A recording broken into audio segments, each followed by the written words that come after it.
Welcome to the Grow Law Firm podcast. I am your host, Sasha Berson, and today, for the second time, I have my amazing guest, Ryan Kimler of Net Profit CFO. Ryan, for the second time, welcome to the show. Absolutely. Thanks. I'm really glad to be here. Really excited for our conversation today, and I'm looking forward to it. Yeah, it's going to be a very special conversation. Ryan is a fractional CFO who works with many law firm owners. Our first episode, which was the very first episode of this podcast, was focused on the success metrics for operating a law firm. At the end of that episode, Ryan and I spoke about getting together again and talking about a very important subject, which I think most law firm owners know very little to nothing about, and that is what does it take to build a sellable law firm, and how would a potential buyer of your law firm would look at it. Ryan, as I mentioned, is a CFO. He knows infinitely more about the subject than most of us business operators do. So the floor is yours. Share the insights.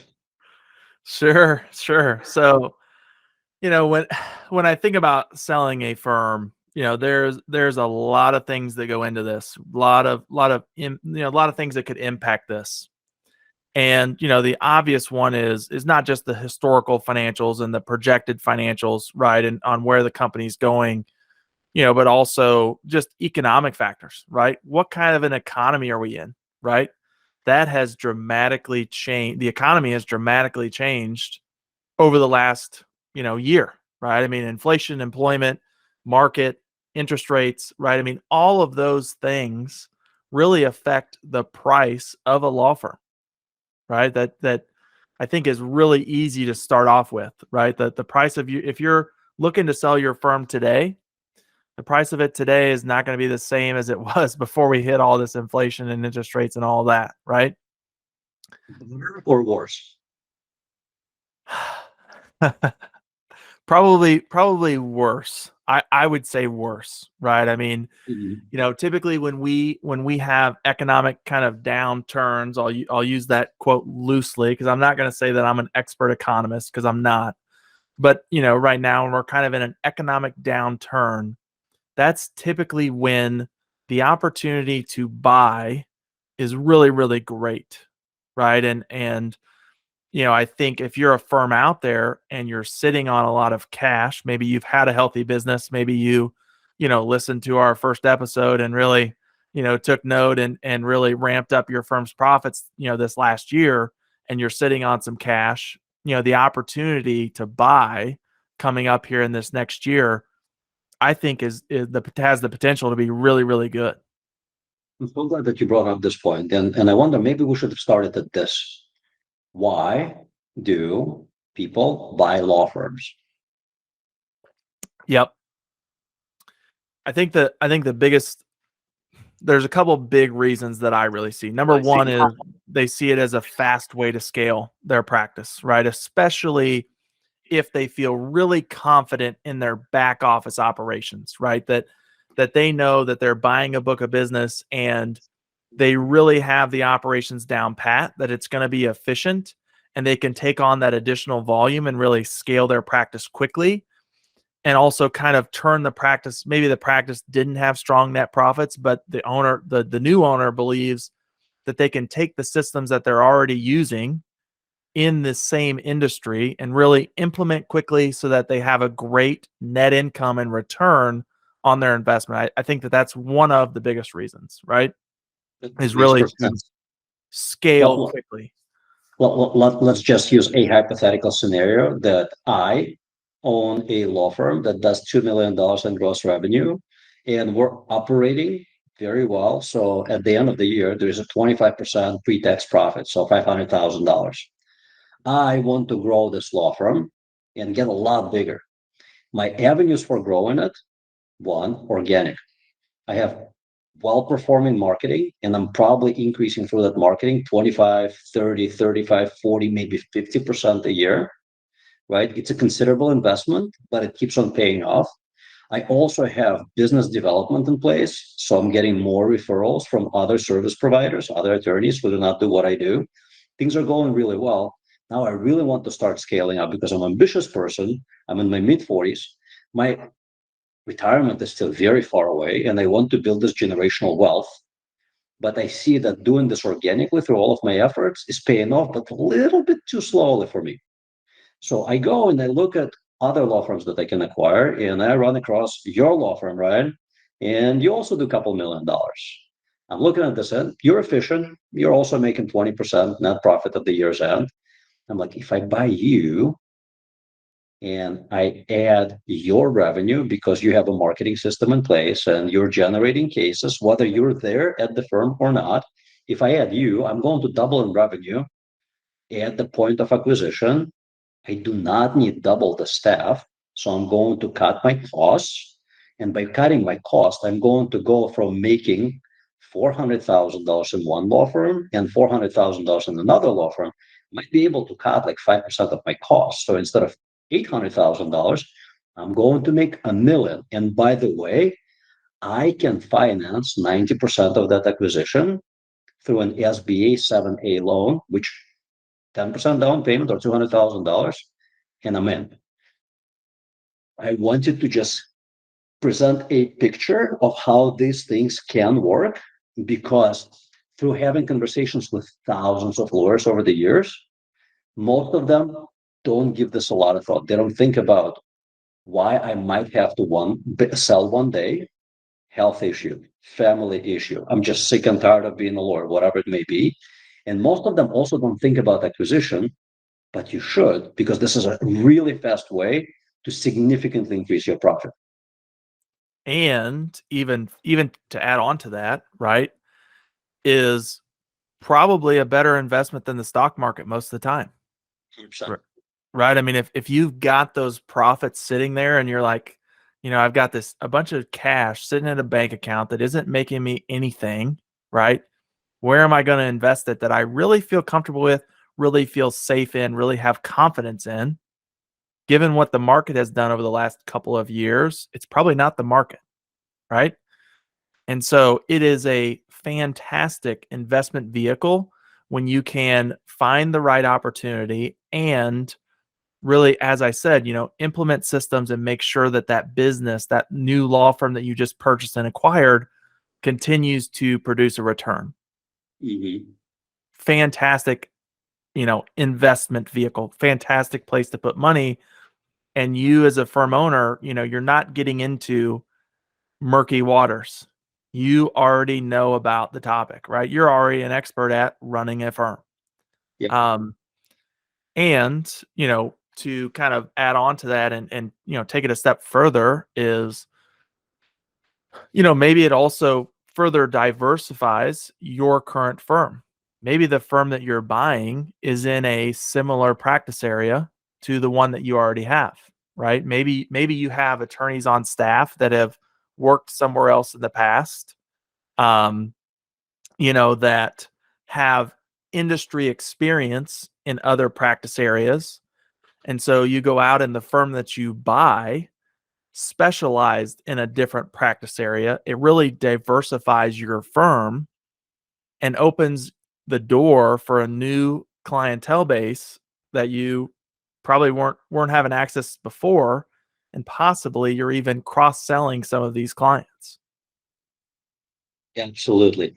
By the way, I think like you pointed out something that's so valuable. You said that you can use the capital that you may already have, and this will be a much better investment than stock market or anything else. Let's just quantify it. So thinking about that example, you had $2 million in revenue. I had $2 million in revenue. I bought you out. Now it's a $4 million company. I bought your firm for, let's say, and we're going to talk about valuations, but let's say that I bought it at 4 times the EBITDA, right? Which is earnings before interest, taxes, depreciation, and amortization. Your EBITDA was $400,000, as we have established. So your firm cost me $1.6 million. I paid $1.6 million, but I only had to shell out 10% of it.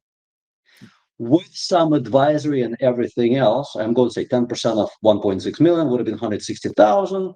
So I might have spent another $40,000 on like other services to go through the acquisition, maybe a little more, maybe a little less. All in, I had to shell out of my pocket $200,000. What did I get for $200,000? Well, I got additional $600,000 in revenue or profit, pardon me, profit. I got additional $2 million in revenue and $600,000 in profit, which is spectacular on its own. But I did finance 90% of $1.6 million acquisition, which gives us a loan of 1.4 million. And let's say that the interest rate on that SBA loan is 7%. 1.4 million times 7%, give or take $100,000 in interest. So what I got was $500,000 in profit for an investment of $200,000 initially.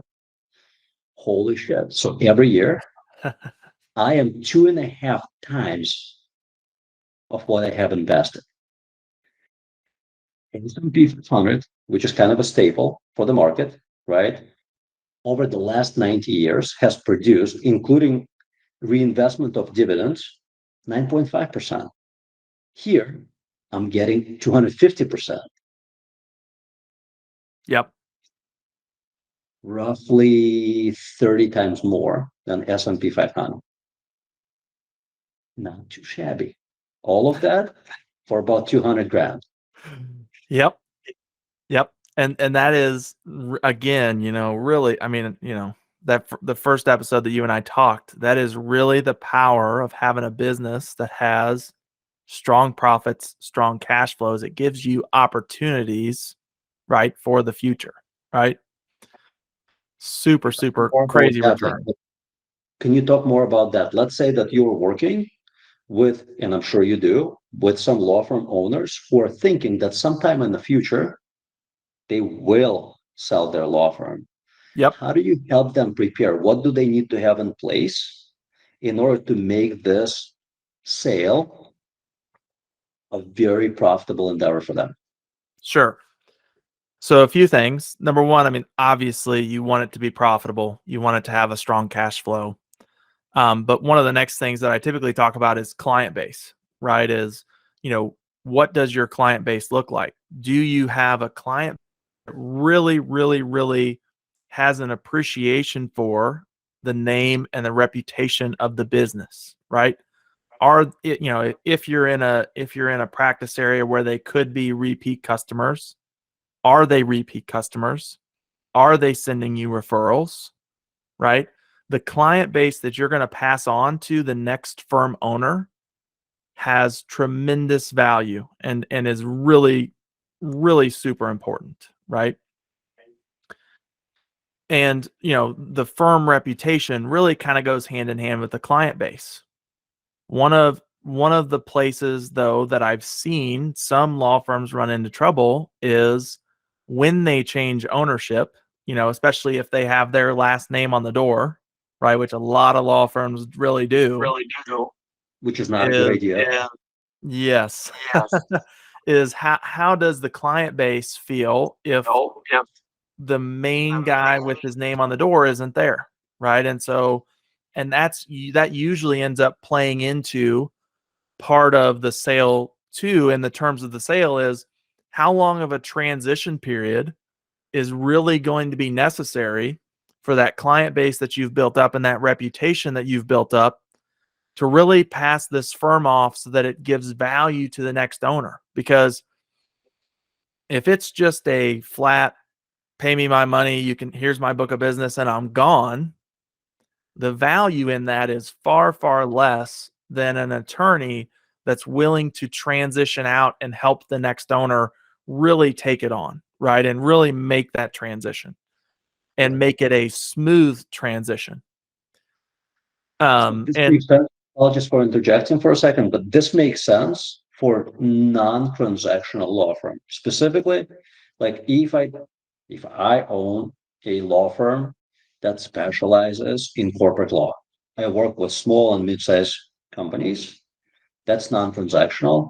But if I do estate planning, criminal defense, hopefully I do not. Well, for me, it would be great if I had career criminals for my clients, but chances are It's a one and done. Estate and probate, one and done. Immigration, one and done. Most of those practice areas are one and done. So let's talk about the majority of small law firms. Like, how do they build that value so that they look very lucrative to a potential acquirer? Sure, absolutely. And really it's even for your past customers, right? It's how do they talk about your firm? How do they talk about the experience? Are they still following you and keeping in contact with you, right? Even if you are having your estate planning done at a law firm, right? There are still probably edits that need to happen, right? There's still probably, are they referring you? Are they bringing their kids in and getting their kids involved, right? If they're parents, right? Mhm. Do they really trust you as the firm owner to have the best interest in mind, not only for them as your client, but also anyone that they could potentially send you as a referral, right?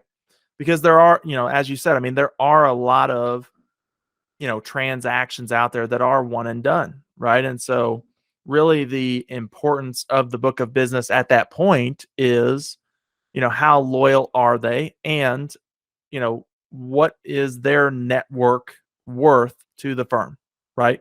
Through the source of referrals, basically, right? Well, help me understand this. What's more important, the customer base or having a predictable marketing and sales engine that continues to produce a new revenue? In my opinion, well, let me take it back. You answer the question, then I'll share what I think about it. Yeah. So to me, I would say marketing and sales engine, right? Especially for those one and done firms, obviously you've got to have new blood, you've got to have new sales, and at the same time, that client base and the reviews that they've given the firm, the referrals that are going to come to the firm, that can't be overlooked, right? Um, but to answer your question, I mean, I would definitely say, the marketing and sales engine, right? Yeah. Super interesting. I have so many of these conversations without talking about like how to prepare a business for sale. Just today, I met with two attorneys, different law firms, different times, and both of them had very similar scenario. One law firm, 60% of their new business is coming from referrals. Most of those referrals are from other attorneys. Yep. Two lawyers who operate the law firm over the years have gone out, shook enough hands, drank enough coffee, hung out with a lot of other lawyers in their geographical market to build this network that is sending them criminal defense cases. Yep. The other 40% was coming through their marketing engine. Yep. They called because they wanted to expand the marketing engine because they're like, for us to continue maintaining this referral network, we have to do a lot of handshaking and a lot of coffee drinking. And they're like, we would much rather rely on a predictable marketing engine. And the Yep. second law firm was about the same. Their split was like 50-50, 50% referrals. And I always ask them, when you look at your referrals, what's the split between professional referrals coming from other attorneys, and for some practice areas, it could be from like financial planners, right? So Yep. like estate plans come from financial plan, et cetera, et cetera. Yep. Sometimes, most of the time, they do not know the split, right? They can like guesstimate that it's like, oh, it's 20% from past clients, 80% from professionals, Yep. 50% from past clients, 50% from professionals. I forgot where I was going with this. I had a point. It's now gone. It will probably come back. We were talking about marketing and sales engine over current client base. Yeah. I feel that both are incredibly important, but for me as a buyer, once you transition out as a seller, that referral network that you've built, like first of all, my expectation would be that after we shake hands and sign the contract, me acquiring your business, I would expect you to stay on for at least 6 to 12 months. Yeah. I want this transition to be as smooth as possible, and that would allow me to do that. I would expect that part of your customer base, if it is not transactional law firm, is going to disappear, and that's normal. Could be 20-25% that will disappear. I would expect that some of people in my referral network are going to disappear as well. So I know that some of that revenue is going to fall off. That's why for me, having a very predictable marketing and sales engine is super important. And for me, it's very important that you stay on board for 6 to 12 months because I want to go with you to meet with people who you've met with before, shook hands with, drank coffee with, and they've been sending you referrals. I want you to introduce me to all of them and make sure that I build that network in your Yep. stead, because a year from now, you ain't going to be here. Yep. Yeah, and that kind of gets to another part of the sale, right? Which is the terms. Most people out there probably think of terms and they're just thinking, well, how are we going to value the company and what's the payments going to look like and how much of it is finance versus how much of it is actual cash. But another part of the terms of the sale is how long is the previous owner expected to stick around and really make that transition? And that is really a critical piece for all of the reasons that you just mentioned, right? Of having that, owner's help and making that transition could be a big, big part of the terms of sale, right? And, another kind of piece that I also would address too is that maybe a lot of your audience, doesn't realize is that there's a lot of firms that sell and it's really an employee sale, right? Maybe you've got, a little bit larger firm and maybe you've got 2 or 3 attorneys that want to buy the senior partner out, right? And so then at that point, maybe the name on the door doesn't change and just ownership and who's running the firm on the inside does, right?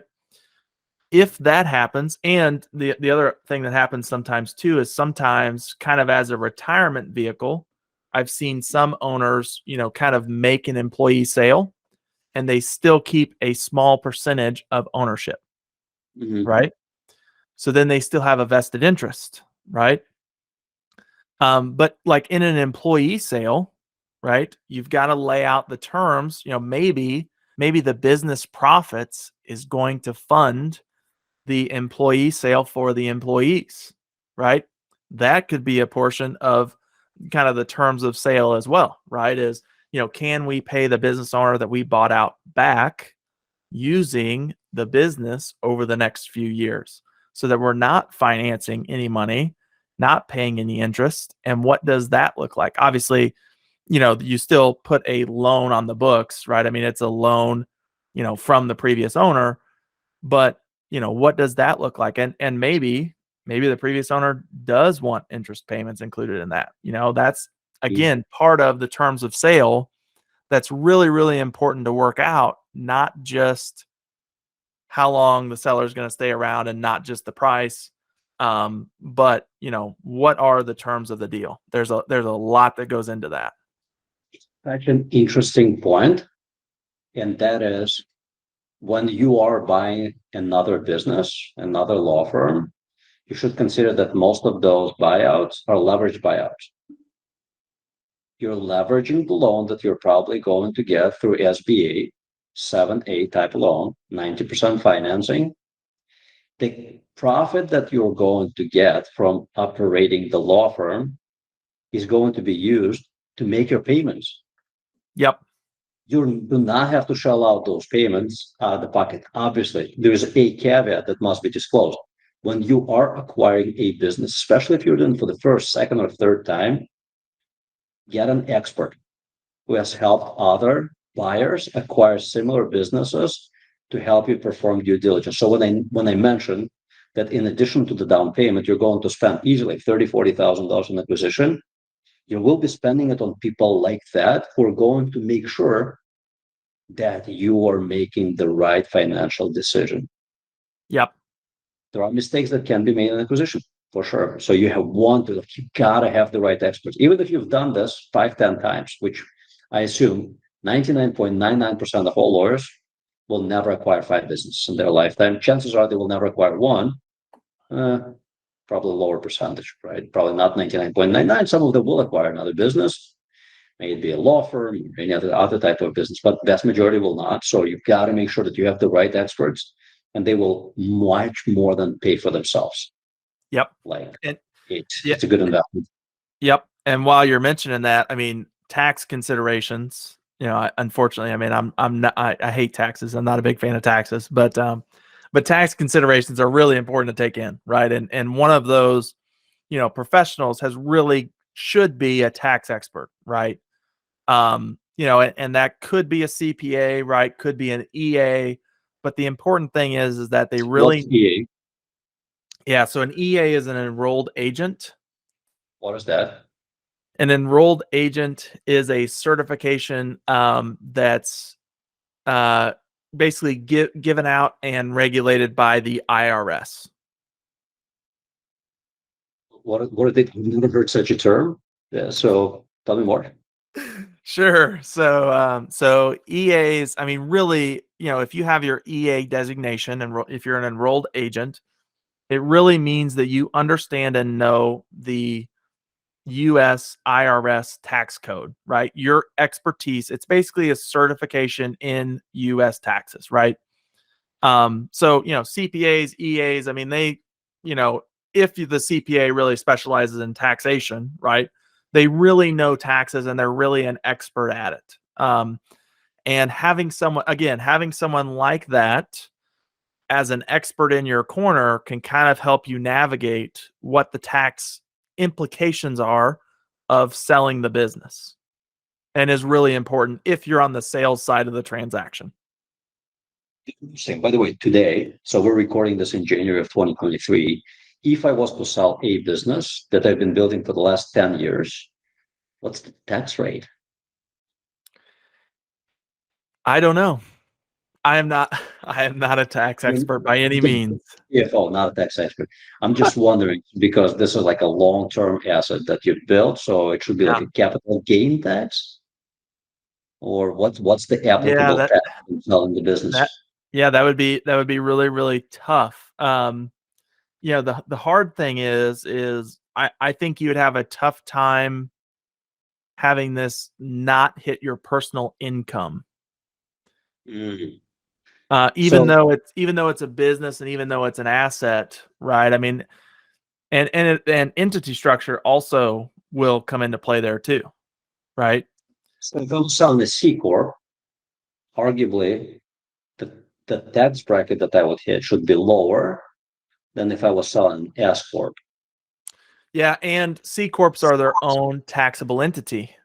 Mm-hmm. So, that throws a wrench into things too, right? And really, I mean, we start talking taxes, and that's where the waters get murky for me. That I am not an expert by any means, and partnerships could be interesting too, right? As far as what is your tax consideration if you're selling or buying a piece of a partnership, right? And you're becoming a partner and buying out another partner. I'm really not sure how that works. But again, like having that tax expert, in your corner and really reviewing that, I don't know this for a fact because I don't know taxes, but I'm guessing rather than costing you, probably is going to end up saving you thousands of dollars if you do it in the right Sure. way. Sure. But by the way, when we talk about doing things in the right way, if you're getting ready, if you're thinking about selling your law firm at some point in the future, you have to remember that really to prepare for a sale, ideally, you're building the law firm to sell. There's a great book by John Warrillow called Built to Sell. Highly recommend that you read it. It has nothing to do with law firms, but it has to do with like the process of building a business. So it's sellable. You don't have to sell it, but if you build a business that is easily sellable, you're in better shoes, you're in better position, right? Anything happens, it's ready to sell. But also, like hypothetically, from sales standpoint, I just think from taxation standpoint, if you decide that you have an S corp right now or LLC, whatever it is, and you're thinking about selling it 3, 4, 5 years ago, not a tax advisor, so take it for what it is. This is just a guy thinking out loud, right? I think that if you convert your company, be it an S corp or LLC, into C corp, in 3 years you would be selling it as you would sell any other stock. So if you bought like GM stock, for example, right, and you decide to sell it 5 years from now, If you have made a capital gain on that sale, you're going to be taxed at a capital gain tax rate, which is significantly lower than a personal income, right? At least as of like 2022, I think the last time I looked at it, like capital gain tax, long-term capital gain tax was like 15 or 20%. Yeah. Whereas if you sell a business for 1.6 mil and you started from zero by investing a couple $1,000, that entire 1.6 mil, well, after $400,000 or so, you will be charged at like the highest tax bracket, which I think today is like 39.6%. It's Yeah. expensive. That's so expensive. Yep. And that's also why sometimes a like an employee buyout that's that they're paying for the purchasing the business over the next several years can also have tax implications because you're not getting the full price of the business hitting your personal income each year, right? Because they're buying it out and they're paying for it over a period of time. Got it. So here are some of the fundamentals that we have already discussed. Number one, to make your law firm lucrative for a buyer if you're selling, or to buy a lucrative law firm if you're buying, that law firm is supposed to have a referral network in place, be it your current customer base or professional referral network, but that should be in place. And you should have a marketing and sales engine in place that's predictably delivering X number of cases per month, per quarter, per year. In addition to that, you should be talking to the right professionals 3 years at least before you're thinking about selling, a CFO, a tax advisor, what that sale may look like and what you need to get into place to make your business very lucrative for a buyer. And if you are thinking about becoming a buyer, you should probably talk to the same people just from where you're standing and say, like, what should I buy? What should I look out for? What are the implications of this acquisition? How do I make sure that the transition, this question probably for a business broker, like how do I make sure that the transition goes very smoothly from operational standpoint, not taxes, not financial, but operational standpoint. But when I buy this thing a year from that point, I'll look back and I say, man, did I make a great decision? Yep. Fully agree. Fully agree. And that's a great summary, right? And I think maybe the last piece that we should talk about is finding the right buyer, right? If for the audience that's listening that is on the selling side of the equation, there's a few things that I think is important for them to have in order. Number one is obviously the finances, right? Can they really afford it given the valuation that you guys come to and agree to? And then number two is, as we've kind of talked about, there's probably going to be a transition period. So something that kind of gets looked past a lot of times is there really a personality fit? Can you really work with this buyer over the course of the next year? And, do you really trust their personality and like them as a person?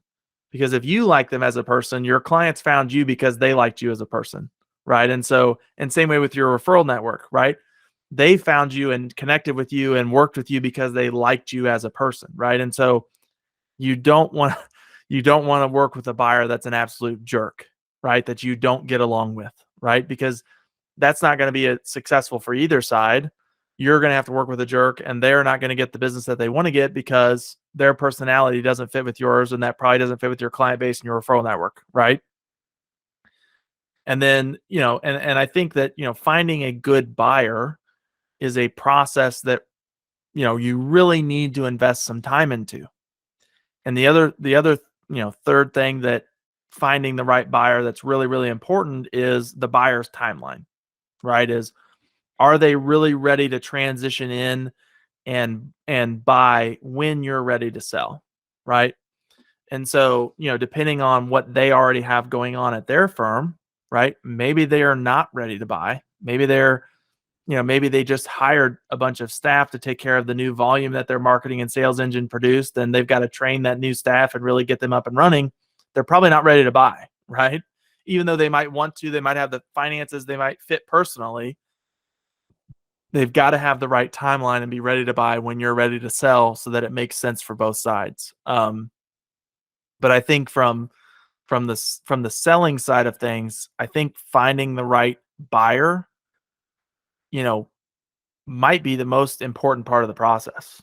Um, just to make sure that it really is a smooth transition, and that's a place where I think you really have got to have some patience, right? And really think carefully before you just take the first buyer that comes along. So here's how I look at it. I've built, sold, and bought businesses. And anytime that you're entering into a partnership, and I've had a couple now, it's almost like getting married, Yeah. except you're going to spend more time with your partner than you will with your spouse. Yep. There will be more issues that you will deal with in the business than you will at home. The severity is questionable, but there will be way more issues in the business because there are a lot of moving parts. Yep. Because of that, it's incredibly important. If you're buying into an existing law firm, which you can, you might be buying in a percentage of the firm, Yep. right? It's really important to build a relationship with your future partner before you buy into it. The other aspect of it, even if you're buying out that person, you have to remember that chances are you're going to be working side by side with that person for 6 to 12 months. 6 to 12 months is still a long relationship. You Yep. got to make sure that you build relationship with that person before you buy. It's incredibly important. I can tell you that I bought equity in the parent company of Grow Law Firm. One of the factors, deciding factor, was I got to know co-founders of the company years before I bought into it. I Yeah. knew that these were good people. I got a chance to go and hang out with their team here at the office in Chicago. This was 5, 6 years ago.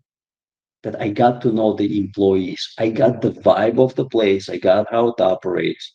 I saw that people were good. Yeah. If people were not good, as the saying goes, you cannot do good business with a bad person. Or if we just wouldn't have clicked, I would have never bought into this company for a very simple reason. I have enough stress in my life. Yeah. I don't care to add any more to it. So I think this is not measurable, but you absolutely must be really tuned in and aligned with that person. Make sure that the values are similar, even if it's going to be 6 months to a year. You just do not need a frustrating relationship there. So super. I'm so glad that you brought up this point. It's just so important. And one last thing I would add in that something that you just mentioned that made me triggered my memory, or made me think of it, is having that relationship with that person that you get along with, because they're also probably going to get along well with the team that you already have in place, right? And the employees that are already at the practice, right? When you're running your business, employees that you don't get along with very well, even if they're rock stars, still don't make it very long, right? Mm-hmm. They still don't last very long, for Mm-hmm. the really for the morale of the business and for the environment of the business. And so having a buyer that has, kind of like you mentioned, that's a good person that you really get along with, also ensures that they're going to get along with your team that you already have in place. And I think as a seller, that's probably one of the big concerns is my team going to be taken care of? Because they are people that you've built relationships with and taken care of and worked with for probably many years. And that they have families, they have people that they're working for and providing for, and you want them to be taken care of. So I think that that's another important piece that makes the buyer so critical, and really, like you said, making sure that the relationships work all the way around. Um, So true. So true. We have been considering an acquisition. yep. And one of the things that we found through interviewing certain sellers who are in the same space as we are, we're just looking to grow faster through acquisition to add to our already substantial growth. We found that a lot of sellers are just in a rush to sell. They have already decided, they work with the broker, they prepared the business for sale, and they just want it to be like quick. Yeah. And I'm like, If you want it quick, I will not get a chance to really know you. I will not get a chance to get to know your team. I don't want it. This is not like it's not even like buying a car or house. Yeah. This is so much bigger. I do not want to overwhelm the listeners, viewers, but it is a big step, and you're going to have to live with that decision for many years. Yep. So taking your time for the seller to make sure that whoever buys your law firm or buys a part of your law firm is a good person, someone who you'd want to work with, or if you're completely selling out, you'd want your team to continue working for. And same thing for the buyer, that you actually want to work with that team is incredibly important. Take your time. If the seller or buyer is rushing you, Yeah. just walk away. You Yeah. I will mean, want to find out what it is that they were hiding by trying to make a quick sale. Don't yeah. want it. Yeah. I think a rush transaction is really the fast track to a poor transition, right? And Mhm. poor results. Yeah, 100%. I mean, kind of to I know we're running out of time here as we're recording this, and kind of to conclude here, just for your audience, right? I mean, this is really a activity. This is really a, endeavor that isn't easy, right? It's not a magic wand. It's not a process to be taken lightly, and it's not a process to just rush through either, right? I mean, selling or buying a practice really takes time, really takes effort and due diligence, and it's really a time investment. I think that's the important thing that I think your audience should know, is that it's selling a practice is not easy. The practice is not easy. Buying a practice is not easy, but if it's done right, within a reasonably short period of time, 2, 3 years, you look back and you say, this was a great decision. Completely agree. I bought into the parent company of Grow Law Firm 5 years ago. January 3rd, 2018 was my day one at the firm. Yep. I've had 3 other businesses prior to that. Thank God and myself for having made that decision. Is out of those, now out of 4 businesses, this one is by far my favorite. The people that I work with are by far my favorite. I hope nobody from my prior business is listening to me. And by the way, the fact that I love it so much and I love our people so much and I love our clients so much, I owe that to the demeanor and the character of my business partner. Yep. He is a really nice person who other good people gravitate toward. The Yep. spectacular growth that we have achieved over these 5 years is to a large degree not because of our marketing and sales prowess, but because he's such a good person. He attracts other really good people. Our retention rate is through the roof, Yep. like through the roof. Industry average from what we've seen, 50%. 50% of marketing clients will leave you 12 months after they sign a contract with you. Our retention rate, gross retention rate, 80%. Key accounts retention rate, 95%. Wow. Good people who know what they're doing. And to us, customer retention rate is one of the top key success factors. Absolutely. Hands down. So it is like that important to buy from the right person who has the right team. It is also, if you care about your legacy, it's that important to sell to the right person. And if you're Hmm. buying fraction of the business, fraction of the law firm, it is even more important to make the right decision on either side of the equation or the transaction rather. So great insights, Ryan. Always appreciate you enormously. If someone wants to connect with you and talk about managing their law firm by the numbers, which is exactly what you do, and help them improve their financial performance, how do they connect with you? Yeah, the best place to find me is netprofitcfo.com. Awesome. Thank you so much. Absolutely. Thank you. It was great being here today. amazing. And like, I love talking with you because we get into like the depth of business. Yes. Like when I listen to other podcasts, it's a lot of like water, BS, Yeah. non-essential stuff. And I'm like, I listen, sometimes I'm like, why are you doing this? I'm like, "Yeah, you know, like I'm like what happens? Like shit happens, right? A serious health issue. What happens? And they're like, I'm fucked. Yeah. Yeah. I am fucked because like everything is based on me doing all of this. Yep. No exit plan.